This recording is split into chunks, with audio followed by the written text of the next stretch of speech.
نحمده ونصلي على رسوله الكريم اما بعد فقد قال الله تبارك وتعالى كما ورد في سورة آل عمران اعوذ باللہ من الشیطان الرجیم بسم اللہ الرحمن الرحیم اذ قال اللہ تعالی یا عیسی ابن مریم وَإِذْ قَالَ اللَّهُ يَا عِيسَىٰ إِنِّي مُتَوَفِّيكَ وَرَافِعُكَ إِلَيَّ وَمُطَهِّرُكَ مِنَ الَّذِينَ كَفَرُوا وَجَاعِلُ الَّذِينَ اتَّبَعُوكَ فَوْقَ الَّذِينَ كَفَرُوا إِلَىٰ يَوْمِ الْقِيَامَةِ وَقَالَ عَزَّ وَجَلَّ كَمَا وَرَدَ فِي سُورَةِ النِّسَاءِ وَقَوْلُهُمْ إِنَّا قَتَلْنَا الْمَسِيحَ عِيسَى ابْنَ مَرْيَمَ وَمَا قَتَلُوهُ وَمَا صَلَبُوهُ ولكن شبه لهم وإن الذين اختلفوا فيه لفي شك منه ما لهم به من علم إلا اتباع الظن وما قتلوه يقينا وقال عز وجل كما ورد في سورة المائدة وكنت عليهم شهيدا ما دمت فيهم فلما توفيتني كنت أنت الرقيب عليهم وَأَنْتَ عَلَى كُلِّ شَيْءٍ شَهِيدٌ وقال عز وجل كما ورد في سورة الزمر الله يتوفى الأنفس حين موتها والتي لم تمت في منامها فيمسك التي قضى عليها الموت ويرسل الأخرى إلى أجل مسمى صدق الله العظيم رب اشرح لي صدري ويسر لي امري واحلل عقدة من لساني يفقهوا قولي اللهم ربنا الهمنا رشدنا واعذنا من شرور انفسنا اللهم ارنا الحق حقا وارزقنا اتباعه وارنا الباطل باطلا وارزقنا اجتنابه آمین یا رب العالمین۔ آپ کے علم میں ہے کہ آج میں وفات مسیح کے موضوع پر گفتگو کروں گا۔ اس کے پس منظر کے ضمن میں چند باتیں آپ کو بتانا چاہتا ہوں۔ نمبر ایک تو یہ کہ جتنے بھی فتنے اٹھے ہیں امت میں اور جو اب بھی اٹھ رہے ہیں وہ سلسلہ ختم ہونے والا تو نہیں ہے۔ ثلاثون دجالون کذابون چلتا رہے گا قیامت تک۔ تو ان میں ایک مشترک بات یہ ہوتی ہے کہ وہ کسی ایسے مسئلے کو جس پر کہ موجودۃ الوقت حالات جو ہوتے ہیں ان کے مطابق فضا سازگار ہوتی ہے اور اس کا کوئی جذباتی پہلو بھی ہوتا ہے، لیکن جو امت کے اجماع کے خلاف ہوتا ہے اس پر ڈیرا لگاتے ہیں، اس پر گفتگو کرتے ہیں، اس کو لوگوں کے منوا لیتے ہیں۔ اس کا نتیجہ کیا ہوتا ہے کہ چونکہ وہ چیز مجمع علیہ ہوتی ہے، امت کا اجماع ہے 1400 برس سے، اب اگر اس شے کو انہوں نے غلط ثابت کر دیا اپنے زوم میں اور عام لوگوں سے کہ جو صاحب علم نہیں ہے، کہ جو نہیں سمجھ سکتے بات کو، اسے منوا لیا، اس کا مطلب ہے کہ اب اس شخص کے معتقد ہو گئے اور اسلاف سے منحرف ہو گئے کہ یہ تو بے وقوف سے سب لوگ، یہ سارے ہمارے علماء، یہ سارے محدثین، یہ سارے مفسرین، یہ سب بے وقوف تھے، یہ بات بھی نہیں کر سکے۔ یہ ہے وہ شخص، یہ مجدد وقت ہے جس نے یہ بات کہی۔ اس کی ایک مثال یہ ہے وفات مسیح کا معاملہ۔ اس کی ایک مثال میں آپ کو دیتا ہوں، ایک دوسرا فطرہ، وہ بھی غلام احمد کے نام سے شروع ہوا، غلام احمد پرویز۔ وہ یتیم پوتے کی وراثت کا یہ مسئلہ لے کر کھڑا ہو گیا۔ جیسے یہ غلام احمد قادیانی وفات مسیح کا کیسے ہو سکتا ہے کہ ہمارے نبی جو ہے وہ تو فوت ہو کر زیر زمین دفن ہو گئے اور یہ عیسیٰ جو ہے یہ آسمان پر اٹھا لیے، کیسے ممکن ہے؟ اب ظاہر بات ہے عام آدمی جو ہے مسلمان جس کی حضور سے محبت ہے، حضور کی دل میں تعظیم ہے، عظمت ہے، عقیدت ہے، وہ اس جال میں پھنس جائے گا۔ پھر وہ اپنے دلائل کے ساتھ اس کو جو ہے وہ، اور چونکہ ماحول بھی جو میں اس وقت عرض کروں گا کہ اس کے موافق ہو جاتا ہے اس وقت۔ غلام احمد پرویز نے کیا کہ یتیم پوتے کا مسئلہ، اب یہ اجماع ہے اگر کسی شخص کا کوئی بیٹا اس کی زندگی میں فوت ہو جائے تو اس کا وراثت میں حصہ نہیں ہوتا، وراثت ہوتی ہے انہی میں جو اس کی موت کے وقت موجود ہو، بیٹے ہوں بیٹیاں ہوں۔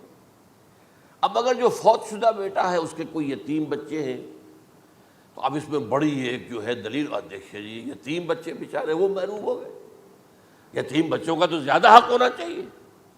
تو یہ تو اب قانون جو ہے اگر یہ اس پر اجماع ہے تو پھر وہی بات کہ یہ سب بے وقوف لوگ تھے، اور یہ تو بڑے سخت دل اور سنگ دل لوگ تھے جنہوں نے یہ بات گھڑ رکھی ہے۔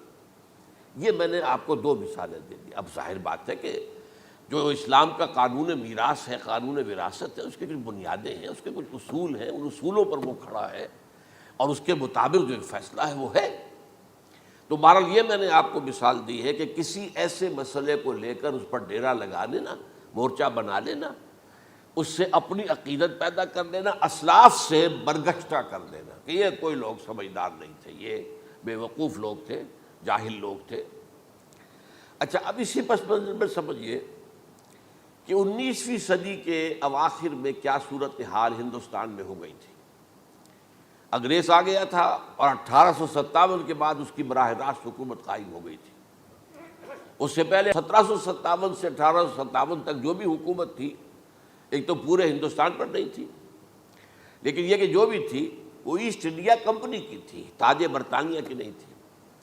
1857 کے بعد حکومت قائم ہو گئی۔ اب ظاہر بات ہے کہ جب انگریزوں نے فتح کیا ہمیں تو ہم پر روب طاری ہوا کہ نہیں۔ پھر جو زندہ قومیں ہوتی ہیں ان میں کچھ اچھے اوصاف ہوتے ہیں، ان کے اندر فرض شناسی ہے، ان میں دیانت داری ہے۔ انگریز ڈپٹی کمشنر تھا، 9 بجے کا وقت ہے تو ٹھیک 9 بجے دفتر میں موجود ہوگا۔ ہمارے لوگ جو آ رہے ہیں لیٹ آرام سے، لیکن یہ ہے کہ ان کی یہ چیزیں جو ہوتی تھی، پھر بات اگر کی ہے تو اس کو پورا کیا ہے، تو اس حوالے سے ان کا رعب ہوتا ہے۔ اسی طور پر اس زمانے میں ایک صورت یہ پیدا ہو گئی کہ نیوٹن کی فزکس آ گئی، اب معلوم ہوا کہ یہ تو گویا کہ آسمان کی وحی سے بھی زیادہ معتبر ہے۔ سائنس سے جو بات ثابت ہو جائے بس وہ حق ہے، اور جو ثابت نہ ہو سکے وہ ایسے ہی ہیں، وہ تو گویا کہ اوہام ہیں، ان کی کوئی حیثیت نہیں۔ اب اس زمن میں کیا ہوا، اس وقت جو ہے سر سید احمد خان ایک شخصیت ابھری۔ انہوں نے جب دیکھا کہ اسلام کی بہت سی چیزیں جو ہیں وہ سائنٹیفک جو انداز فکر ہے اس میں فٹ نہیں بیٹھتی۔ یہ فرشتے کس بلا کا نام ہے، سائنس تو نہیں بتاتی ہمیں، لہذا انہوں نے کہا فرشتہ کوئی نہیں ہے، یہ فورسز آف دی نیچر کو فرشتہ کہہ دیا گیا۔ یہ جن کیا بلا ہوتے، کوئی جن ون نہیں ہے، وہ تو سائنس کی اس میں تو نہیں آتے، دکھائی نہیں دیتے، کوئی جن نہیں۔ یہ تو جو مشتعل مزاج کے لوگ ہوتے ہیں انسان، ان کو جن کہہ دیا گیا کہ وہ آگ سے پیدا ہوئے۔ جیسے ہم کہہ دیتے ہیں فلاں شخص غصے میں آگ بگولا ہو گیا، تو وہ آگ تھوڑی ہو جاتا، یہ تو استعارہ ہے۔ اس طرح یہ جو معجزات ہیں یہ کوئی شے نہیں، ان کی بھی فزیکل توجیحات۔ یہ حضرت موسیٰ جب پار ہوئے اپنی قوم کو لے کر سمندر کے، تو یہ کوئی معجزہ نہیں تھا، یہ کوئی حضرت موسیٰ کی ضرب کی وجہ سے پھٹا نہیں تھا سمندر، بلکہ وہ تو مد و جزر کا معاملہ تھا۔ جس وقت سمندر اترا ہوا تھا، جزر میں تھا، تو موسیٰ اپنی قوم کو لے کر گزر گئے۔ جب فرعون آیا اپنے لشکر کے ساتھ تو سمندر مدھ پر آ گیا، چڑھ آیا، لہذا وہ ہلاک ہوئے۔ تو معجزات کا انکار، ان تمام کے اندر ایسی فضا پیدا ہو گئی تھی کہ جو عقلی اور سائنٹیفک، عقلی سے آگے بڑھ کر، ایک تو عقلی ہوتا منطقی، ایک ہے عقلی سائنٹیفک، کہ اس کے حوالے سے جو چیز اسلام کی فٹ نہیں بیٹھی، جیسے کہ آپ کہتے ہیں round peg in a square hole اور square peg in a round hole. اب اسکوائر پیگ ہے، راؤنڈ ہول ہے، تو آپ کو اس کے کونے تراشنے پڑیں گے تب وہ اس ہول میں جائے گا، لہذا انہوں نے وہ کونے تراشے۔ اسی کے طرز پر پھر چلے ہیں جو آپ کو معلوم ہے علامہ مشرقی، انہوں نے بھی جب شروع کیا اپنا دھندا تو ان کے پہلے کتاب کیا تھے، مولوی کا غلط مذہب نمبر 1، مولوی کا غلط مذہب نمبر 2، مولوی کا غلط مذہب نمبر 3، چھوٹے چھوٹے کتاب شائع کر رہے ہیں۔ مولویوں سے علماء سے برگشتہ کر دیا۔ اب معلوم ہوا کہ یہ شخص ہے مجدد وقت، یہ مولویوں کے پاس تو کچھ نہیں ہے۔ اسی کا معاملہ پھر وہ انکار حدیث کی شکل میں آیا، جن میں کہ ایک بڑی شخصیت جو ہے وہ غلام احمد کی، غلام احمد پرویز، کیونکہ اللہ تعالیٰ نے اسے صلاحیت دی تھی، اچھا انشاء پرداز تھا، لکھنا اچھا آتا تھا، بولتا بھی اچھا تھا۔ تو ظاہر بات ہے فتنہ وہی شخص پیدا کر سکتا ہے جو باصلاحیت ہو، جس میں کوئی صلاحیت نہیں وہ کیا فتنہ پیدا کرے گا، وہ نہ دنیا میں کوئی ترقی کرے گا، نہ دین میں کرے گا، نہ فتنہ انگیزی کر سکے گا۔ وہ تو جیسا بھی ہے معاملہ عام معمول جو ہے لوگوں کا، جیسی بھیڑ چال چل رہی ویسے چل جائے گا۔ تو اس فضا میں اصل میں غلام احمد پرویز نے جو ڈیرا لگایا وہ وفات مسیح پر تھا۔ یہ سب غلط ہے۔ یہ کہ مسیح زندہ آسمان پر اٹھا لیے گئے، کیسے ممکن ہے؟ ممکن ہے یہ کوئی الہونی بات ہے؟ سائنس اس کو مان سکتی ہے؟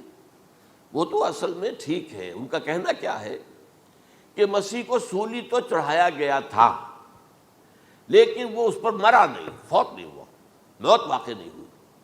پھر جب اس کو اتار لیا گیا تو وہ زخمی تھا، مجروح تھا، لیکن تھا زندہ۔ پھر اس کو غار میں رکھ دیا گیا۔ پھر اس کے جو معتقدین تھے انہوں نے اس کی مرہم پٹی کی، اس کا علاج کیا، پھر وہ ٹھیک ٹھاک ہو کر پھر وہ وہاں سے چلا گیا، وہاں چھوڑ گیا اپنے اس شہر کو، یروشلم کو، اور اس ملک کو، فلسطین کو، اور پھر وہ آ گیا کشمیر میں، اور کشمیر میں وہ فوت ہوا۔ اس کی قبر موجود ہے، کسی قبر کی کوئی پرانی بوسیدہ قبر کا نام لے لیا، فلاں قبر جو ہے وہ عیسیٰ ابن مریم کی ہے۔ یہ ہے سارا معاملہ۔ اب ظاہر بات ہے کہ چونکہ ایک انسان کا زندہ آسمان پر اٹھایا جانا، وہ جو سائنسی ذہن ہے وہ اس کو نہیں مانے گا۔ چاہے قرآن مجید کے اندر تو خرق عادت اور بھی بہت سے ہیں۔ آخر اصحاب کہف 300 برس تک سوتے نہیں رہے، یہ کوئی سائنس کے حساب کتاب سے صحیح ہے؟ یا یہ ہے کہ حضرت عزیر علیہ السلام 100 برس تک مردہ رہے پھر زندہ کر دیے گئے، ان کا گدھا بھی زندہ کر دیا گیا جیسا کہ سورہ بقرہ میں آیا، لیکن ان کا کھانا جو ہے وہ صحیح رہا، اس کو مسا نہیں، اس میں کوئی بدبو نہیں آئی۔ تو واقعات ہوتے ہیں ایسے، اللہ تعالیٰ جو چاہے کرے، خرق عادت ٹھیک ہے۔ فطری قانون جو بھی ہے، جو لاز آف دی نیچر اللہ نے بنائے ہیں اور اس کے مطابق ہی دنیا چل رہی ہے، لیکن اللہ تعالیٰ کے ہاتھ ٹوٹ نہیں گئے، بند نہیں ہو گئے، اختیار ختم نہیں ہو گیا۔ میں کیا کروں؟ میں تو قانون بنا بیٹھا، اب تو میں کچھ نہیں کر سکتا۔ میں تو قانون بنا چکا ہوں کہ آگ جلاتی ہے، اب اگر ابراہیم کو آگ میں ڈال دیا تو میں تو نہیں بچا سکتا، اس لیے کہ قانون ہے، وہ میرا بنایا ہوا قانون۔ لیکن ہم یہ سمجھتے ہیں، ہمارا ایمان ہے اللہ تعالیٰ جو ہے وہ قادر مطلق ہے، وہ جب چاہے اپنے ہی بنائے ہوئے کسی قانون کو توڑے۔ اسی کو کہتے ہیں خرق عادت۔ خرق کے معنی ہوتا ہے پھاڑ دینا، توڑ دینا۔ جیسے کہ وہ سورہ کہف میں لفظ آتا ہے کہ وہ حضرت موسیٰ کو جن کے پاس بھیجا گیا تھا، بزرگ کے پاس، انہوں نے اس کشتی کا جس میں وہ سوار تھے اس کا ایک تختہ پھاڑ دیا، توڑ دیا، خرقہ۔ تو خرق عادت سے مراد کیا؟ عام عادی قانون، laws, physical laws, chemical laws, جو بھی دنیا میں چل رہا ہے، بایولوجیکل لاز، ان کو جب چاہے اللہ توڑے اور اپنی خصوصی مشیت کا اس کے اندر اظہار کر دے۔ اب اس سلسلے میں جو میں نے آیات آپ کو سنائی ہیں، اور اسی طرح کی کچھ اور آیات بھی ہیں، ان میں قادیانی نے اور قادیانیوں نے اصل ڈیرا لگایا ہے لفظ وفات پر۔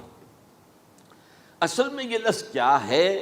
جو لوگ عربی زبان سے واقف نہیں، ان کو بڑی آسانی، وفات وفات وفات، یہ تو آ گیا، توفیتو، توفیتا، متوفی کا، اے موسیٰ میں تمہیں وفات دے دوں گا، اے اللہ جب تو نے مجھے وفات دے دی، تو وفات تو قرآن میں ہے۔ پھر اس کے ہوتے ہوئے یہ مفسرین کو کیا ہو گیا؟ ان کا دماغ خراب ہو گیا تھا۔ یہ تمام محدثین جو ہیں اتنی عقل بھی نہیں تھی ان میں۔ تو یہ وہ بات جو میں پہلے بیان کر چکا ہوں۔ اب میں آپ کو بتاتا ہوں اصل میں عربی زبان کا قاعدہ۔ عربی زبان کے اندر ایک سے حرفی روٹ ہوتا ہے، اس سے الفاظ بنتے چلے جاتے ہیں۔ مختلف کھانوں میں پانی ہے، پانی کو آپ نے گلاس میں ڈال دیا، کوئی اور شیپ ہو گئی، کپ میں ڈالا کوئی اور شیپ ہو گئی، اور تشت میں ڈالا کوئی اور شیپ ہو گئی، شیپ تو بدل جائے گی، ہے تو وہی کا وہی پانی۔ تو اسی طریقے سے مثلاً میں مثال دے رہا ہوں آپ کو، علم یعلم، علم، کسی شے کو جان لیا، عالم یعلم، اعلاماً، کسی کو کچھ بتا دیا، علمہ خود جان لیا، اور عالم یعلم اعلاماً، کسی کو کچھ بتا دینا، علم یعلم تعلیماً، کسی کو کوئی بات بڑی اچھی طرح ذہن نشین کرانا، بار بار دہرانا، سمجھا دینا، یہ تعلیم ہو گئی۔ تعلم یتعلم تعلماً، خود علم حاصل کرنا۔ اب علم یعلم سے عالم بنا، اور علم یعلم سے معلم بنا، اور تعلم یتعلم سے خود علم حاصل کرنا، اس سے متعلم بنا، متعلم جو کہ علم حاصل کر رہا ہے۔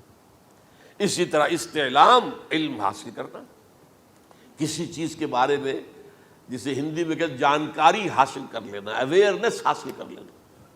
اب وہی لفظ ہے علم، اب کہیں آپ اس کے مادے کو دکھا کر اور اس کے معنی میں الٹ پھیر کریں گے تو جو شخص عربی زبان سے واقف نہیں وہ تو نہیں جانے گا اس کو۔ اسی طرح کی مثال ہے وفا، وفا یفی، وقا یقی، وفا یفی، اوفا یوفی ایفاءً، وفا یوفی توفیتاً، توفا یتوفا تعفن، اور استیفاء۔ یہ اسی طریقے سے میں نے مثال آپ کو دے دی۔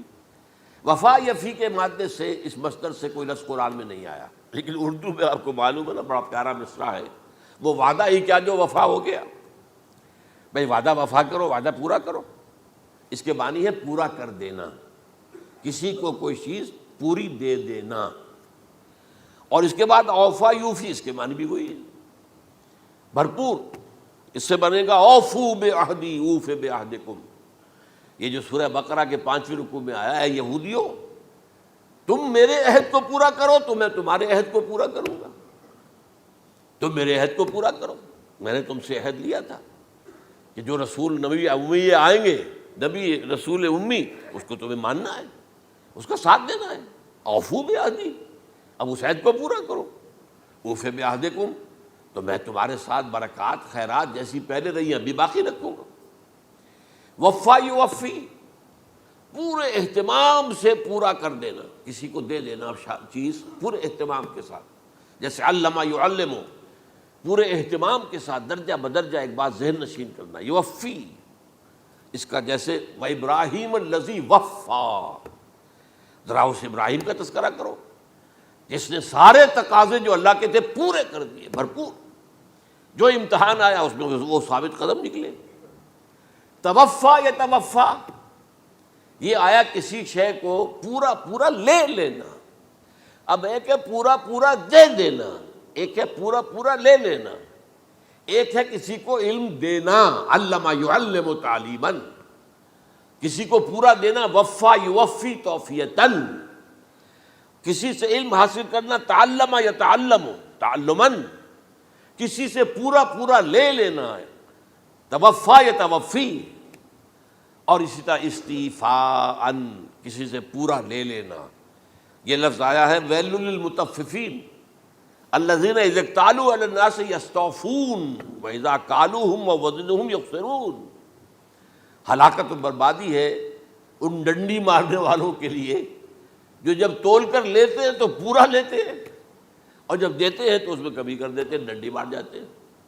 الا یظن اولئک انہم مبعوثون، کیا انہیں یاد نہیں رہا ہے کہ یہ دوبارہ اٹھائے جائیں گے، اللہ کے سامنے کھڑے ہوں گے، حساب ہوگا پورا پورا، پیسے پیسے کا۔ تو یہ میں نے آپ کو اس گردان سے بتا دیا کہ ایک ہی لفظ جو ہے وہ کتنے معنی دے رہا ہے۔ مادہ ایک ہے، وفا یوفی پورا کر دینا، اوفا یوفی پورا کر دینا، لیکن توفا یتوفی پورا لے لینا، استیفاء پورا لینا، اذا اکتالوا علی الناس یستوفون واذا کالوہم ووزنوہم یخسرون۔ اب دیکھیے اس میں قرآن مجید جو ہے اس کے ضمن میں سب سے جو فیصلہ کن آیت ہے وہ سورہ زمر کی ہے، اور یہ جو میں نے پچھلی مرتبہ بھی آپ سے کہا تھا، لا یاتیہ الباطل من بین یدیہ ولا من خلفہ، قرآن پر باطل حملہ آور ہو ہی نہیں سکتا، نہ سامنے سے نہ پیچھے سے۔ اب دیکھیے یہ ساری آیتیں جن میں حضرت مسیح کا ذکر ہے اور وفات کا لفظ جو ہے مختلف صورتوں میں استعمال ہوا ہے، اس میں سورہ زمر جو کہ مکی صورت ہے اس میں ہے وہ کانٹے دار آیت جس سے مسئلہ حل ہوتا ہے۔ وہ کیا ہے؟ وہ میں نے آپ کو سنائی ہے، اللہ یتوفی الانفس حین موتہا، اللہ قبض کر لیتا ہے، لے لیتا ہے نفس کو اس کی موت کے وقت، واللتی لم تمت فی منامہا، اور جس کے مرنے کا وقت نہیں آیا، مرا نہیں ہے، اس کی نیند میں لے لیتا ہے۔ فیمسک التی قطع علیہ الموت، تو جس پر موت کا فیصلہ ہو چکا ہے اس کو تو روکے رکھا ہے، موت کے وقت لیا اور روکے رکھا۔ اور ویرسل الاخری الی اجل مسمی، اور جو دوسرے ہیں جن کی موت کا وقت نہیں آیا ان کو مؤخر کر دیتا ہے، واپس کر دیتا ہے، لوٹا دیتا ہے۔ اب سوال یہ، نیند میں کیا چیز اللہ لیتا ہے؟ کیا جان لیتا ہے؟ جائز بات ہے نہیں، شعور نہیں چلا گیا۔ ایک ہے انسان کا شعور، وہی تو سب سے اعلیٰ شے ہے، سب سے اونچی چیز تو وہی ہے۔ یہ شعور ختم ہو گیا تو انسان کہاں رہا؟ اس کے نیچے جو کچھ ہے وہ تحت شعور ہے، سب کانشیس مائنڈ۔ تو خواب واب جو ہوتے ہیں وہ سب کانشیس مائنڈ کے ہوتے ہیں، وہ کانشیس مائنڈ کے تو نہیں ہوتے۔ جو کانشیسنس ہے، شعور جو ہے، اور خاص طور پر خود شعوری، وہ نیند میں اللہ سلب کر لیتا ہے۔ تو محض شعور کے لیے بھی وفات کا لفظ آ گیا۔ ابھی تو جان یہی ہے، جو سویا ہوا ہے وہ مرا تو نہیں ہے، زندہ ہے۔ البتہ جب جس کو ہم موت کہتے ہیں وقت آیا تو شعور بھی لے لیا، جان بھی لے لی، دو چیزیں لے لی۔ حضرت عیسیٰ پر پورا اطلاق ہوا، مجسم عیسیٰ کو لے لیا، شعور بھی لے لیا، جان بھی لے لی اور بدن بھی لے لیا۔ تو گویا کہ لفظ توفا کا کامل اطلاق تو صرف عیسیٰ پر ہو رہا ہے۔ ہم جب مرتے ہیں تو ہمارا جسم تو یہی رہتا ہے، وہ تو گیا قبر میں، پورا قبض نہیں کیا اس نے، پوری شے کو اپنے قبضے میں نہیں لیا، جسم تو یہی ہے۔ لیکن یہ کہ موت کے اندر ظاہر بات ہے کہ جان گئی، اور جان ہی اصل چیز ہے۔ جب جان نکل گئی تو یہ کیا ہے؟ یہ تو یوں سمجھیے کہ اب ایسی چیزیں جلدی سے قبر میں دبا دو، ورنہ یہ سڑے گی، گل جائے گی۔ اور قبر میں بھی کیا ہوگا؟ کیڑے ویڑے کھائیں گے، ختم کریں گے، الا ماشاءاللہ جس کو اللہ چاہے۔ انبیاء کرام اور شہداء کی جسموں کو اللہ تعالیٰ نے محفوظ رکھا ہوا ہے، واللہ عالم۔ تو اس اعتبار سے تو اب توفا، اللہ یتوفی الانفس حین موتها۔ اب نفس کا لفظ دیکھیے، یہ قرآن مجید میں نمبر کتنے معنی میں آیا؟ ایک تو پورا وجود کسی کا، یہ نفس ہے، میرا نفس، نفسی نفسی نفسی۔ کیا ہوگا جب قیامت کے دن ہم بول رہے ہوں گے؟ اور جو اللہ کے لیے بھی لفظ آ گیا نفس، نفس کے معنی ہم جب بولتے ہیں عام طور پہ تو وہ تو برے سچ میں بولتے ہیں، بھائی یہ نفسانی تقاضے ہیں، ان کو ذرا دبا کے رکھو۔ لیکن یہ نفس، یحذرکم اللہ نفسہ، اللہ تمہیں ڈراتا ہے اپنے آپ سے، یعنی اللہ اپنی ذات سے ڈراتا ہے کہ وہ جہاں رؤوف اور رحیم ہے وہاں پر وہ عذاب دینے والا بھی ہے، انتقام بھی لیتا ہے، شدید العقاب بھی ہے۔ تو یہ بھی ہو گیا نفس۔ پھر نفس جو ہے ہم اس کو بھی کہہ دیتے ہیں، جو کہ نفس کی ایک کیفیت ہے خاص، نفس لوامہ، نفس امارہ، نفس مطمئنہ، یا ایتھا النفس المطمئنہ ارجعی الی ربک راضیۃ مرضیہ۔ تو یہاں پر کیا ہے؟ نفس سے مراد پہلا جو ٹکڑا ہے، اللہ یتوفی الانفس حین موتہا، شعور جو ہے اس پر لفظ نفس کا اطلاق ہوا۔ اور جب موت ہوتی ہے تو شعور کے ساتھ جان بھی اس کے اندر شامل، وہ نفس کا اطلاق ہو گیا اس پر بھی۔ اور اصل میں لفظ توفا جو ہے اس کا حقیقی مفہوم اگر پورا ہوا ہے اس معنی میں کہ پورا کا پورا لے لینا، تو وہ تو صرف حضرت مسیح علیہ السلام کے بارے میں ہے۔ شعور جمع جان جمع جسم، وہ سب کے سب اللہ تعالیٰ نے لے لی۔ تو یہ اصل میں اس آیت کے اوپر جو ان لوگوں نے زور لگایا ہے، اس میں اس اعتبار سے کہ یہ لفظ وفات جو ہے اس کے اوپر جو ہے عام طور پر وفات کے معنی ہے موت ہے، حالانکہ قرآن مجید میں موت کا لفظ بھی تو آیا ہے نا، ان موتہا واللتی لم تمت، یہ سارے الفاظ موت کا لفظ بھی تو آتا ہے نا۔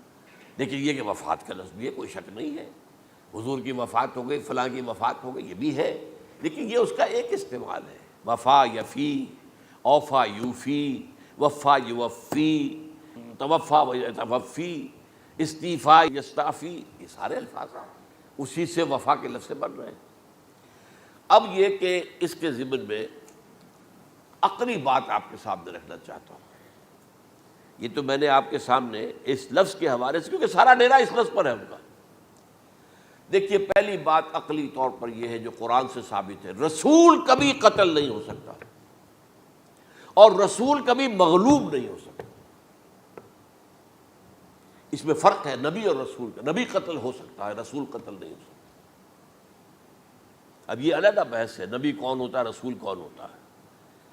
اس میں جو اجماع ہے تمام امت کا وہ کیا ہے کہ رسول خاص ہے، نبی عام ہے۔ نبی بہت آئے ہیں، 1.25 لاکھ آئے ہیں بعض روایات کی روح سے، رسول بہت تھوڑے 313 آئے ہیں۔ قرآن مجید میں یوں سمجھیے کہ 20 کے قریب تو انبیاء کا ذکر ہے، اور 5-7 ہیں جو رسول ہیں۔ حضرت نوح رسول ہیں، آدم تو رسول نہیں تھے، نبی تو تھے۔ حضرت شیس رسول تو نہیں تھے، نبی تو تھے۔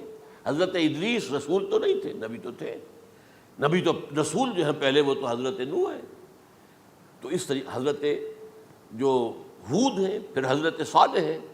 اس حوالے سے نبی اور رسول کے فرق کو سمجھیے تو قرآن کہتا ہے کتب اللہ لاغلبن انا ورسلی، اللہ نے طے کر دیا ہے، لکھ دیا ہے، میں اور میرے رسول غالب آ کر رہیں گے۔ رسول مغلوب نہیں ہو سکتا۔ نمبر 2، وَلَقَدْ سَبَقَتْ كَلِمَتُنَا لِعِبَادِنَا الْمُرْسَلِينَ أَنَّهُمْ هُمُ الْمَنْصُورُونَ وَأَنَّ جُنْدَنَا لَهُمُ الْغَالِبُونَ۔ یہ بات ہمارے طرف سے طے کی جا چکی ہے، پہلے سے طے ہو چکی ہے، پہلے سے معین قانون ہے اپنے ان رسولوں کے بارے میں جنہیں ہم نے بھیجا ہو، رسولوں کے، نبیوں کے بارے میں نہیں، کہ وہی منصور ہوں گے، ان کی مدد کی جائے گی لا محالہ، اور ہمارا جو لشکر ہوگا یعنی رسول کے ساتھ جو لوگ ہوں گے وہ اللہ کا لشکر ہے، وہ حزب اللہ ہے۔ وَأَنَّ جُنْدَنَا لَهُمُ الْغَالِبُونَ، لازماً وہ غالب ہو کر رہیں گے۔ یہ 2 چیزیں جو ہے قرآن مجید کے اندر، یہ 2 آیات نص سے قطعی ہیں کہ رسول کبھی مغلوب نہیں ہو سکتا، رسول کبھی قتل نہیں ہو سکتا۔ اب عجیب بات دیکھیے سورہ آل عمران میں، کیونکہ حضرت عیسیٰ کے ساتھ حضرت یحییٰ بھی موجود ہیں۔ حضرت یحییٰ حضرت مریم کے خالہ زاد بھائی تھے، حضرت زکریا کے بیٹے تھے۔ سورہ آل عمران اور سورہ مریم دونوں میں آپ دیکھتے ہیں کہ پہلے یحییٰ کا ذکر ہوتا ہے، پھر عیسیٰ کا ذکر ہوتا ہے۔ یہ ہم عصر بھی تھے، لیکن یہ کہ سینئر تھے حضرت یحییٰ، لیکن حضرت یحییٰ کی مدح قرآن کرتے کرتے آخری بات کیا کہتا ہے؟ نبیم من الصالحین، لفظ رسول نہیں آیا ان کے لیے۔ اور وہیں سائملٹینیس کنٹراسٹ ہے سورہ آل عمران میں حضرت عیسیٰ کے لیے، وہ سارے ان کی مدح رسولاً الی بنی اسرائیل، وہ رسول تھے اور وہ نبی تھے۔ نبی قتل ہو گئے، ایک آبرو باختہ لڑکی کی فرمائش پر قتل کر دیا۔ ایک ڈانسر، اس پر بادشاہ اس وقت جو تھا، وہ بادشاہ کیا تھا؟ وہ ایسے بادشاہ ہوتے تھے اس زمانے میں جیسے ہمارے ہاں بھاولپور کے جو ہے نواب ہے، بادشاہ تو انگریز تھا، حکومت تو اس کی تھی، لیکن ایک اٹانومی سی دے رکھی تھی۔ راجے جو ہیں، راجا صاحب ہیں، مہاراجا ہیں، یہ راجے مہاراجے اور نواب جو ہوتے تھے یہ ایک اٹانومی تھی، باقی یہ کہ اصل میں تو بادشاہ جو ہے تو انگریز کی تھی۔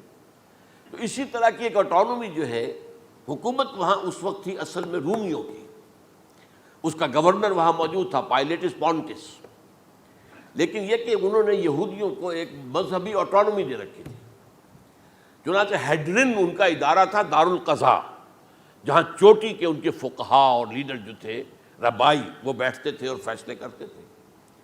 کسی مذہبی معاملے میں جو فیصلہ وہ کر دیتے تھے یہ ان میں معاہدہ تھا، وہ فیصلہ جو ہے وہ پھر ایگزیکیوٹ کیا جائے گا، وہ فیصلہ آخری ہوگا ان کا۔ وہ خود تو سزا نہیں دے سکتے، سزا تو گورنر دے گا، لیکن یہ کہ اگر ہیڈرن جو ہے ان کا جو وہ ہے ادارہ ٹاپ کا، وہ اگر سزا دے دے، سلا دے، تو گورنر کو وہ سزا دینی پڑے گی، یہ ان کا طے تھا معاملہ۔ تو اس نے حضرت مسیح علیہ السلام کو مرتد قرار دیا، جو ہیڈرن ان کا سب سے اونچا ادارہ تھا۔ اس اعتبار سے ان کو جو ہے، لیکن جیسا کہ میں بتا رہا تھا کہ حضرت عیسیٰ رسول تھے، وہ قتل نہیں ہو سکتے تھے، مغلوب نہیں ہو سکتے تھے، لیکن حضرت یحییٰ نبی تھے، ان کو وہی جو اس وقت کا جو یہودیوں میں سے جو بادشاہ تھا نام کا، جو ہیروڈ اینٹیپاس، یوں سمجھیے کہ اس نے کچھ بہت حرام کاری کی ہوئی تھی، شاید اپنے بھائی کی کسی بیوہ کو، وہ مجھے ایگزیکٹلی یاد نہیں ہے، بغیر اس کے کہ وہ عدت مدت پوری ہو پھر نکاح ہو، اسے اپنے گھر میں ڈالا ہوا تھا، اور اس کی جو لڑکی تھی اس کے اوپر بھی عشق آ گیا تھا، آپ کو دل آ گیا تھا، شادی بھی کرنا چاہتا تھا اس سے، اور اس کا ڈانس تھا، اس پر کہا مانگو کیا مانگتی ہو۔ تو اس نے کہا، اس لیے کہ حضرت یحییٰ جو ہے تنقید کرتے تھے بہت کہ یہ تم کیا حرام کام کر رہے ہو، تم نے جس طریقے سے جس عورت کو گھر میں ڈالا ہوا ہے تم گناہ کر رہے ہو، تم شریعت کے خلاف کام کر رہے ہو۔ اس کو کہا تھا یو ڈاٹر آف سن، اس لڑکی کو کہا تھا تم جو کہ گناہ کی بیٹی ہو. اور وہ ناراض تھے, اور وہ ملکہ بھی جو تھی اس وقت تھی, اور یہ اس کی بیٹی بھی بہت ناراض تھے. تو انہوں نے کہا, مجھے وعدہ لے لیا کہ دیکھو جو کہہ رہے ہیں, جو مانگوں گی مانگنا پڑے گا. ہاں مانگوں گا. مجھے یحییٰ کا سر چاہیے. ایک دفعہ تو وہ کانپ گیا, اسے اندیشہ تھا کہ اگر یحییٰ کو میں نے قتل کر دیا تو یہودیوں کے اندر ہو سکتا بغاوت ہو جائے. لیکن پھر اس نے پھر تانا دیا, تم کیسے بادشاہ ہو, اپنا وعدہ پورا نہیں کرتے. پھر انہوں نے کہا ٹھیک ہے, حکم دیا. اور وہ جیل میں تھے پہلے سے ہی, وہاں گیا اور جو ہے ان کا سر قلم کیا, لا کے پیش کر دیا. تو نبی جو ہیں جن کی بڑی مدح ہوئی ہے سورہ مریم کے اندر, جب آپ پڑھیں گے تو ان کی شان جو ہے, لیکن نبی تھے, صرف رسول نہیں تھے. اور حضرت عیسیٰ رسول تھے, رسول قتل نہیں ہو سکتا, نبی قتل ہو سکتا. تو یہ قاعدہ جو ہے وہ بھی قرآن نے اس سائملٹینیس کنٹراسٹ کے حوالے سے سورہ آل عمران میں حضرت یحییٰ اور حضرت عیسیٰ کا تقابل کر کے بتا دیا. تو ایک تو بات یہ ہے کہ اس اعتبار سے میں جو آپ کو آیت سنا چکا ہوں, یہ جو جرائم جو ہے سورہ نساء کے اندر یہودیوں کے اللہ تعالیٰ نے بیان کیے ہیں, ان میں سے یہ بھی ہے وَقَوْلُهُمْ إِنَّا قَتَلْنَا الْمَسِيحَ عِيسَى ابْنَ مَرْيَمَ. اور ان کا یہ کہنا کتنا بڑا جرم ہے جو یہ کہہ رہے ہیں, ہم نے عیسیٰ ابن مریم کو قتل کر دیا. لیکن یہاں ایک عجیب کیفیت ہے, رسول اللہ کے رسول کو. عام طور پر اس کی کنسٹرکشن کو لوگ سمجھے نہیں ہیں, وہ سمجھتے شاید انہوں نے خود ہی کہا رسول اللہ. انہوں تو رسول اللہ کہتے تو قتل کیسے کرتے؟ یہ اللہ نے کہا. اچھا, ان کا کہنا یہ کہ اللہ کے رسول کو قتل کر دیا. وَقَوْلُهُمْ إِنَّا قَتَلْنَا الْمَسِيحَ عِيسَى ابْنَ مَرْيَمَ رسول اللہ. ان کا یہ کہنا کہ ہم نے عیسیٰ ابن مریم کو, مسیح کو قتل کر دیا, وہ اللہ کے رسول کو. وَمَا قَتَلُوهُ وَمَا صَلَبُوهُ, انہوں نے نہ اسے قتل کیا نہ سولی پہ چڑھایا. وَلَٰكِنْ شُبِّهَ لَهُمْ, بس مشابہت پیدا کر دی گئی ان کے لیے, شبہ میں ڈال دیا گیا ان کو. وَإِنَّ الَّذِينَ اخْتَلَفُوا فِيهِ لَفِي شَكٍّ مِّنْهُ, اور جو لوگ اختلاف کر رہے ہیں ان کے بارے میں وہ بس شکوک میں مبتلا ہیں. مَا لَهُم بِهِ مِنْ عِلْمٍ, ان کے پاس کوئی علم نہیں ہے. إِلَّا اتِّبَاعَ الظَّنِّ, صرف گمان کی پیروی کر رہے ہیں. وَمَا قَتَلُوهُ يَقِينًا, اور ہرگز قتل نہیں کیا. یہ کلیئر سورہ نساء کی آیت نمبر 157 ہے. اب یہاں ایک سوال پیدا ہوتا ہے, پھر کون قتل ہوا؟ واقعہ تو ہوا ہے, سولی کا واقعہ ایک ہسٹوریکل واقعہ ہے. پھر کون صلیب پہ چڑھا؟ حضرت عیسیٰ تو صلیب پر نہیں چڑھ سکتے, اس لیے کہ صلیب کی موت کو سمجھا جاتا تھا بہت ذلت کی موت ہے, بہت حقارت کی موت ہے, بہت ملعون موت ہے. تو جب عیسیٰ مغلوب نہیں ہو سکتے تو صلیب پہ کیسے چڑھا دیے جائیں گے؟ قتل ہونا تو بعد میں ہوگا نا, پہلے تو آپ صلیب پر لٹکائیں گے اس کو نا, تب وہ جب مرے گا تو کہیں گے قتل بھی ہو گیا, ہم نے قتل کر دیا. صلیب کیا ہوتی تھی یہ معلوم ہے آپ کو؟ ایک لمبی لکڑی, ایک جو ہے ٹرانسفرس آ جائے گی اس کے اوپر, اور اس میں سے یہ ہے کہ اس کے دونوں, ایک شخص کے جو ہے دونوں ہاتھ وہ نیل کر دیے جاتے تھے. یہ جو اوپر جو ہے کراس کا جو نشان ہے وہ کیلیں ٹھوک کر لگا دیے گئے, اور پاؤں دونوں جو ہے وہ پیروں کے اندر کیلیں ٹھوک کر وہ اس لمبی لکڑی کے ساتھ جو نیچے سے آ رہی ہے اس میں لگا دیے. اب وہ بلیڈنگ ہو رہی ہے, اس کا جو حال ہے پتلا ہو رہا ہے, اس کا رفتہ رفتہ سسک کر مرتا ہے نا, اسی لیے اسے کہتے ہیں بڑی ملعون موت ہے. ایک ہے آپ نے پھانسی دی کسی کو, ایک جھولا جھولتا ہے وہ اور گیا, ختم ہو گیا. آج کل تو کیا ہوتا ہے, کرسی پہ بٹھایا, ذرا کرنٹ چھوڑا اور گئے صاحب, کو ٹیکا لگایا پتہ ہی نہیں چلا, اور پیٹ ٹیکے کے ساتھ آدمی مر گیا. تو یہ بھی ہوتا ہے, لیکن یہ کہ بدترین موت جو ہے صلیب کی موت ہے. تو یہ واقعہ تو ہوا ہے صلیب کا, لیکن یہ کہ کون مرا؟ اب دیکھیے عیسائیوں کا کہنا کیا ہے. عیسیٰ صلیب پر چڑھے, وہاں فوت ہو گئے, مر گئے, پھر انہیں نکالا گیا, ایک قبر میں رکھ دیا گیا. لیکن قبر وہ جو تھی اس طرح نہیں تھی زمین میں کھودی ہوئی, بلکہ ایک پہاڑ کے اندر ایک چھوٹا سا کھو تھا, غار سی, وہاں رکھ دیا گیا. لیکن وہاں سے وہ زندہ ہو گئے. اگلے دن جب لوگ آئے تو دیکھا وہ قبر تو خالی ہے, عیسیٰ کہاں گئے؟ وہ زندہ ہو کر آسمان پر اٹھا دیے گئے, اور آسمان پر جانے سے پہلے وہ اپنے حواریین سے ملے بھی تھے, کہا میں زندہ ہوں. یہ ہے ان کا عقیدہ. اور اس کے بعد یہ بھی عقیدہ ہے کہ دوبارہ آئیں گے، قیامت کے قریب آئیں گے، یہ بھی عقیدہ ہے۔ ہمارا عقیدہ کیا ہے؟ نہ سولی پر چڑھے نہ قتل ہوئے، بلکہ اللہ نے انہیں اٹھا لیا، بل رفعہ اللہ الیہ، اللہ تعالیٰ نے انہیں اٹھا لیا۔ جیسے کہ آتا قرآن میں، یا عیسیٰ انی متوفیک ورافعک الیہ، اے عیسیٰ میں تمہیں قبض کر لوں گا، قبضے میں اپنے لے لوں گا اور اپنی طرف اٹھا لوں گا، رافعک الیہ، یہ قرآن مجید کا قول ہے۔ البتہ یہ ہمارا بھی عقیدہ ہے کہ وہ دوبارہ آئیں گے، وَإِنَّهُ لَعِلْمٌ لِلسَّاعَةِ، وہ قیامت کی ایک عظیم ترین نشانی ہوں گے کہ جب وہ آئیں گے، اور اس کے بعد جو ہے یا جو اینٹی کرائسٹ ہوگا کہ جو کہ جھوٹا عیسیٰ ہوگا، جھوٹا دعویٰ کرے گا، جسے کہ مسیح الدجال کہا گیا، اس کے ساتھ مقابلہ ہوگا، اسے قتل کریں گے، اور تمام یہودی اس کے بعد قتل ہو جائیں گے، جو بھی اس وقت تک کفر پر قائم رہیں گے۔ اگر ان میں سے کوئی اس وقت حضرت عیسیٰ پر ایمان لے آئے تو وہ شاید بن جائے۔ بہرحال یہ ہے یہود، ان کا جو ہے قادیانیوں کا وہ عقیدہ کیا ہے؟ سولی پر تو چڑھا، گویا کہ ذلت والی بات تو ہو گئی، مغلوب تو ہو گیا، قرآن کی نفی اس پہلے کیوں، وما صلبوہ وما قتلوہ، تو گویا کہ سولی پر چڑھ گیا تو وہ بدترین جو ہے تکلیف، مصیبت، مشقت وہ ساری تو آ گئی، مغلوبیت تو آ گئی، لیکن یہ کہ اس کے بعد کہتے ہیں مرا نہیں، وہ ابھی وہ سسک ہی رہا تھا کہ اتار دیا گیا۔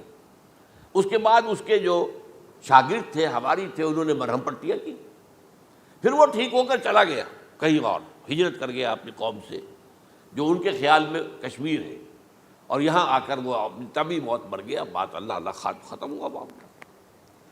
ہم کیا کہیں؟ ہم تو صرف یہ کہتے رہے ہیں، 1300 برس تک ہم نے یہ کہا ہے کہ ہمارا ایمان ہے قرآن پر کہ ان پر نہ صلیب دیے گئے نہ قتل ہوئے، انہیں اٹھا لیا گیا۔ کب اٹھایا یہ ہمیں معلوم نہیں تھا، کس مرحلے پر اٹھایا یہ ہمیں معلوم نہیں تھا، پھر سولی پر کون چڑھا یہ ہمیں معلوم نہیں تھا، لہذا کسی تفسیر میں آپ کو نہیں ملے گا، کہیں نہیں، نہ قرآن میں ہے، نہ حدیث میں ہے، نہ کسی تفسیر میں۔ یہ تو پچھلی صدی کے دوران جو پوپ کی لائبریری ویٹیکان میں، اس سے ایک نسخہ برآمد ہوا، انجیل برنباس۔ اب یہ بھی آپ کو معلوم ہونا چاہیے کہ انجیلیں 104 تھیں، جن میں سے 4 جو ہے سلیکٹ کی گئی ہیں، 100 انجیلیں اور ہیں جنہیں وہ اپوکریفل کہتے ہیں، غیر مستند انجیلیں، اپوکریفل، اور یہ ہے کینونیکل، قانونی، یہ ہے کہ جو مستند ہیں 4، لیکن جو 100 اور ہیں ان میں سے ایک یہ بھی ہے برنباس، اور برنباس کے بارے میں عیسائی مانتے ہیں کہ وہ بھی حضرت عیسیٰ علیہ السلام کے حواریین میں سے ایک تھے، وہ انجیل نکل آئی، اب وہ چھپ بھی گئی ہے۔ کراچی میں ایک ادارہ ہے خاص طور پر، باوانی جو سیٹھ ہیں ان کا بنایا ہوا ادارہ ہے، تو وہی چھاپتے بھی ہیں، ایک زمانے میں تو کافی تقسیم بھی کر رہے تھے، اب مجھے معلوم نہیں۔ اس نے سارا قصہ بیان کیا۔ قصہ کیا ہے؟ بہت دلچسپ قصہ ہے، پوری تفصیل سے۔ ایک شخص جو کہ حضرت مسیح کے حواریین میں شامل ہو گیا، وہ تھا جیوڈاس اسکیریوٹ۔ یہ شخص اصل میں تھا ایک زیر زمین تنظیم وہاں چل رہی تھی، زیلوٹس، انڈر گراؤنڈ موومنٹ، تاکہ ہم رومنوں کی حکومت یہاں سے ختم کریں اور اپنی پوری حکومت اور آزادی حاصل کریں۔ ان میں سے یہ بھی تھا، ان کا سرغنہ تھا برابس، برابا ڈاکو اسے کہا جاتا ہے، برابس۔ ظاہر بات ہے کہ قانون شکن تھا تو ڈاکو ہی تھا۔ اچھا، ان میں سے یہ شخص جو ہے، اس نے جیوڈاس نے حضرت عیسیٰ کے معجزے دیکھے بہت، اور اتنا یقین ہو گیا اسے کہ یہ شخص جو ہے عیسیٰ، یہ ایک مرتبہ اگر رومیوں پر لعنت بھیج دے، کرس کر دے، تو رومی ختم ہو جائے۔ لیکن ان سے کئی دفعہ جو ہے پھیر ڈال کر، ہیر پھیر کے ساتھ کوشش کی گئی کہ رومیوں کے خلاف وہ کوئی جو ہے وہ لعنت برآمد کر دے، وہ نہیں کرتے تھے۔ یہ ایک علیحدہ بات ہے، کیوں نہیں کرتے تھے، یہ اس وقت میرا موضوع نہیں ہے۔ منہاج عیسوی کیا تھا، منہاج موسوی کیا تھا، منہاج محمدی کیا تھا، ان میں فرق ہے۔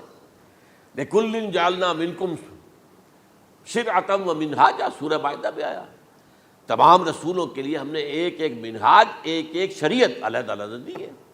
بہرحال منہاج عیسوی کچھ اور تھا، تو یہ نہیں کہتے تھے۔ اب اس نے کیا کیا کہ وہ اپنے ڈاکو سرغنے سے اجازت لے کر ان کے حواریین میں شامل ہو گیا، اعتماد حاصل کیا، اور بار بار کوشش کی کہ یہ بد دعا دے دیں، رومیوں کو نہیں دی۔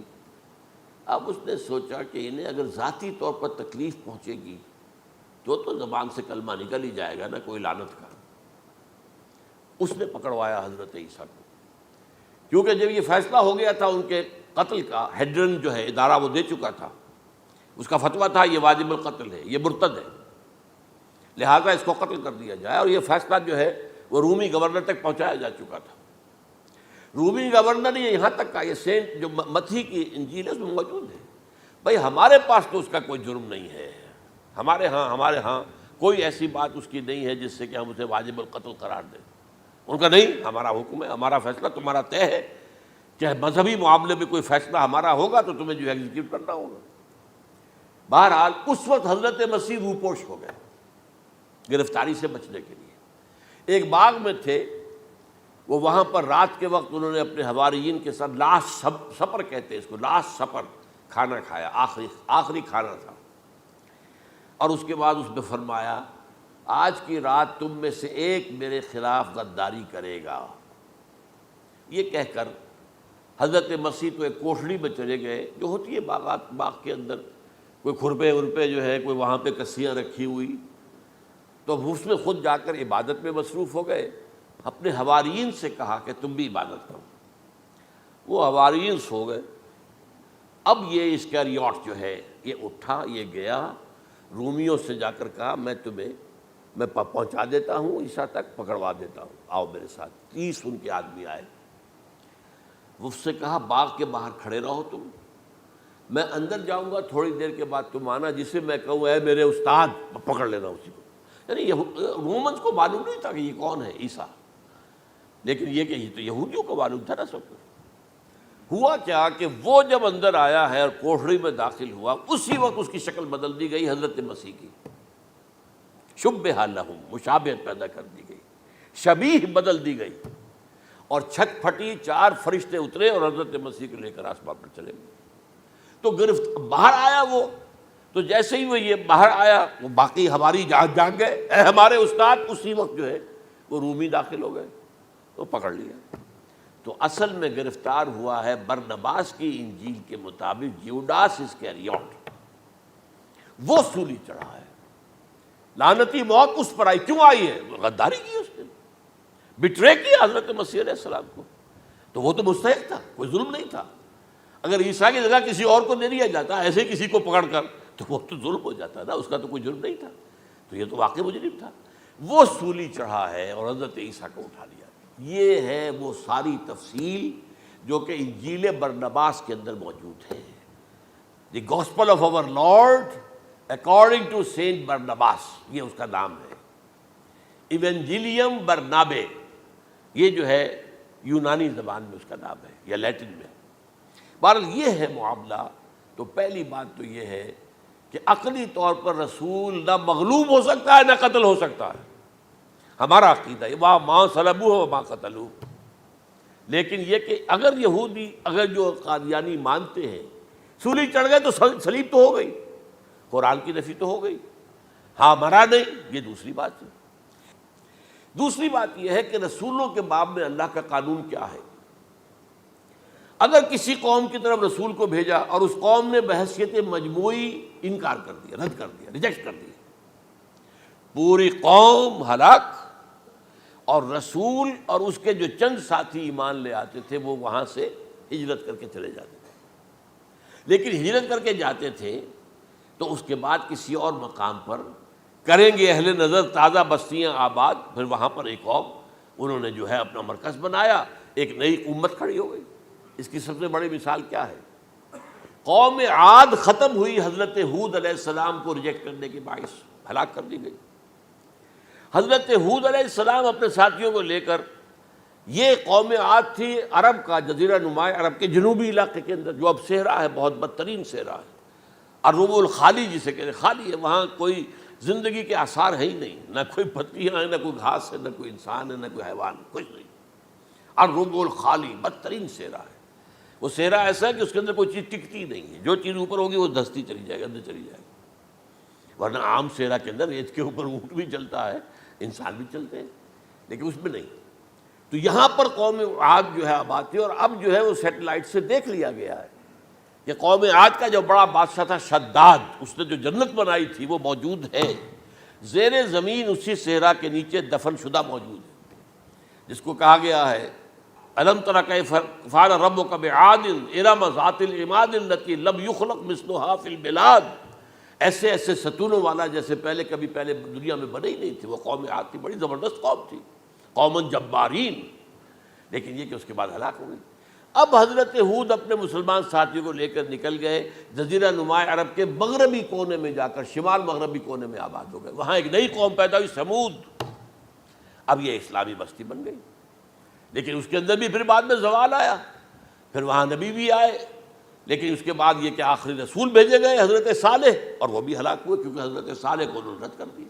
تو یہ میں نے مثال دی ہے آپ کو کہ رسول جو ہے وہ وہاں سے اگر ہجرت کرتا ہے تو ہجرت کر کے وہ یہ نہیں جان بچا کے جا کے گمنامی میں کہیں مر گیا، وہ تو جا کر اپنے ساتھیوں کو لے کر جائے گا، اور جا کر جو ہے وہاں پر جو ہے ایک نئی جگہ پر آباد ہوگا، ایک نئی تہذیب ابھرے گی۔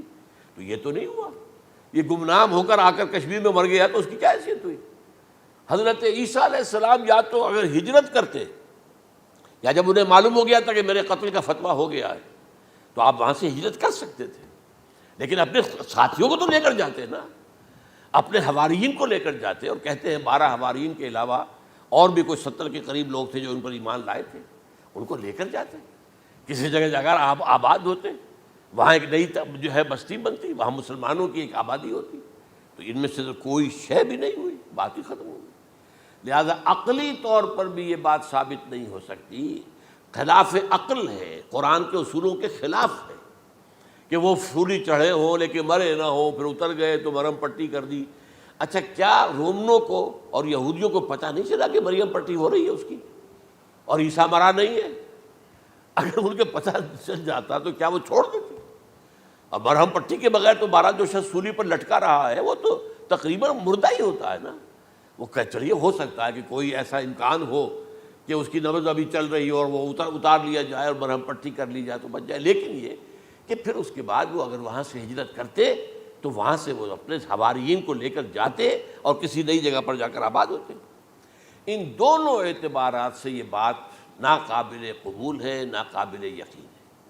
لیکن اسی مسئلے کو لے کر انہوں نے، جو جیسا کہ میں نے بتایا تھا، وفات ہو گئی، کیسے ہو سکتا ہے ہمارے نبی جو سید المرسلین ہے وہ تو زیر زمین دفن ہو گئے اور یہ جو آسمان پر اٹھا لیے گئے، یہ کیسے ہو سکتا؟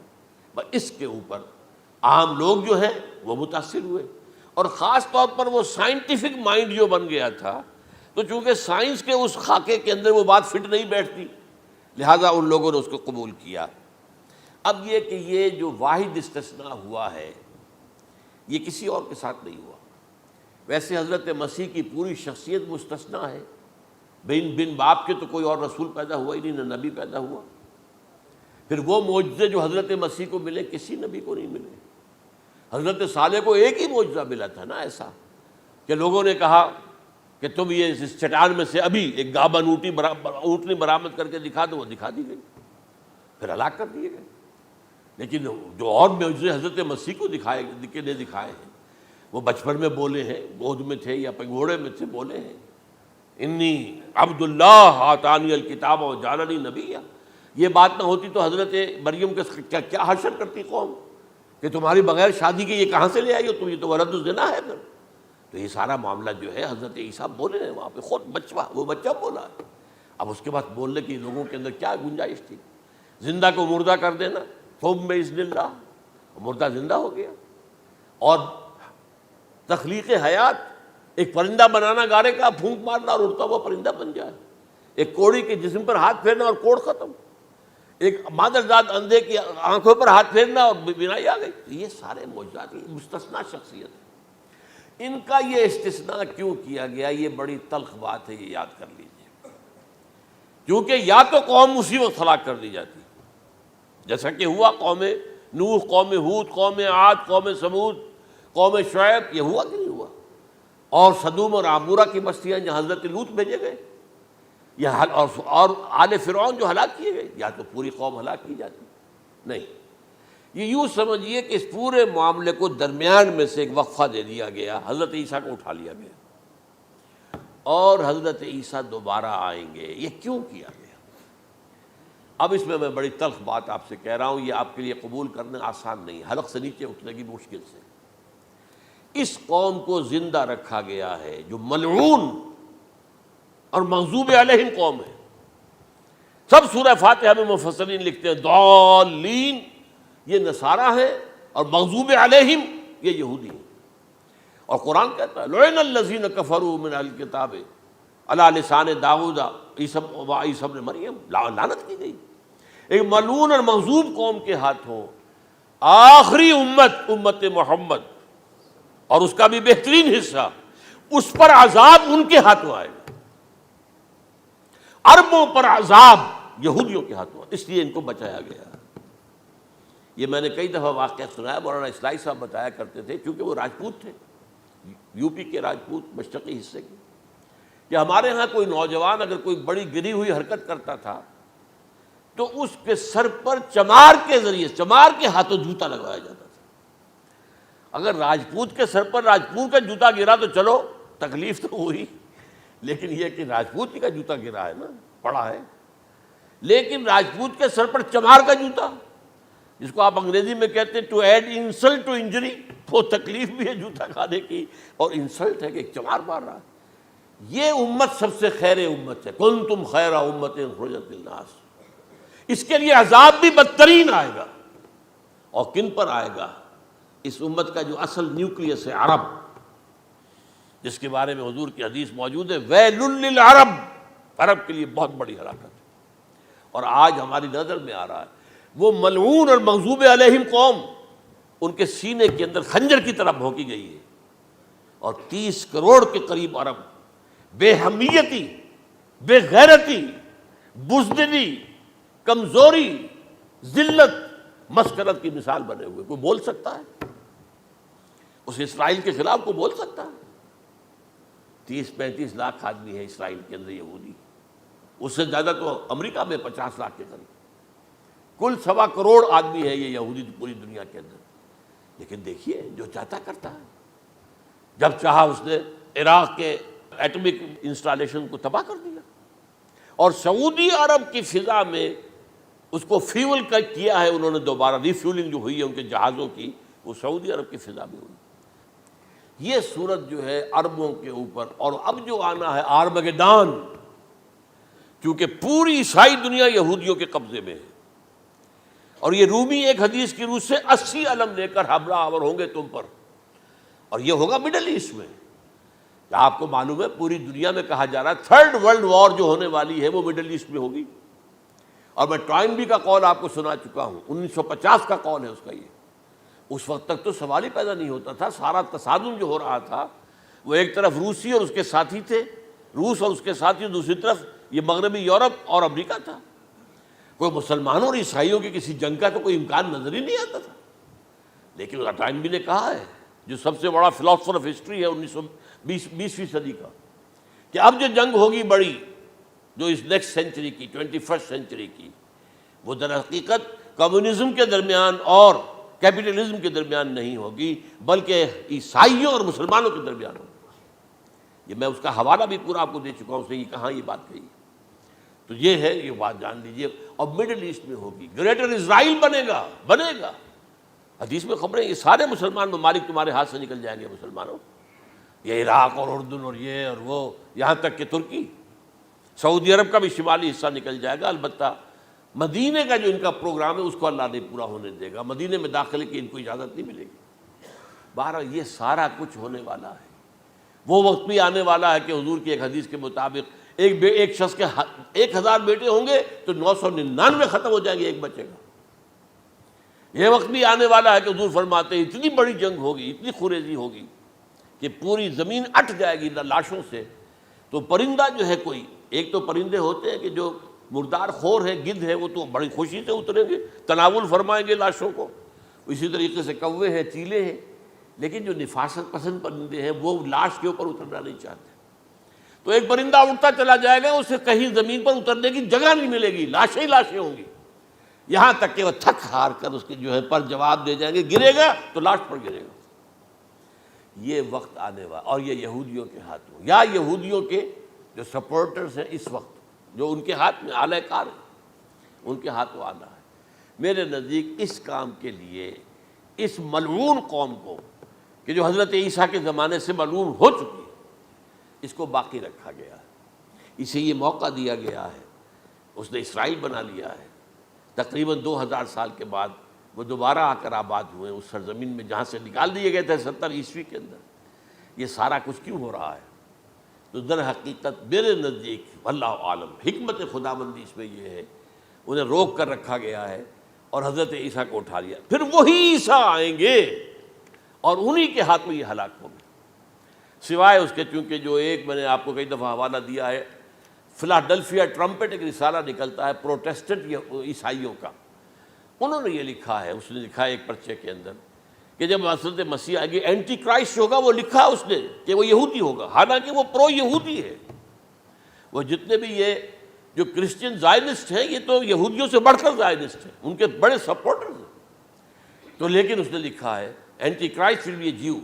ابھی کچھ عرصے پہلے آپ کو یاد ہوگا نوسٹریڈیمس کا بڑا چرچا ہو گیا تھا، اس کی جو ہے وہ پیشن گوئیاں، اور یہ کہ ایک مسلمان ہوگا اینٹی کرائسٹ، اور صدام کے بارے میں اشارے کیے جا رہے تھے کہ وہ اینٹی کرائسٹ ہوگا وغیرہ وغیرہ۔ لیکن انہوں نے لکھا ہے کہ وہ اینٹی کرائسٹ یہودی ہوگا، اور اس نے لکھا 80% یہودی قتل ہو جائے گا۔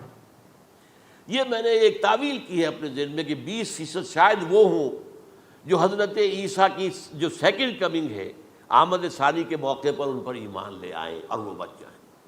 لیکن جو بھی حضرت عیسیٰ کا انکاری ہوگا وہ ختم کر دیا جائے گا، جیسے قوم نوح ختم ہوئی، قوم ہود ختم ہوئی، قوم عاد ختم ہوئی، قوم صالح ختم ہوئی، اسی طریقے سے۔ تو یہ قانون خداوندی پورا ہونا ہے۔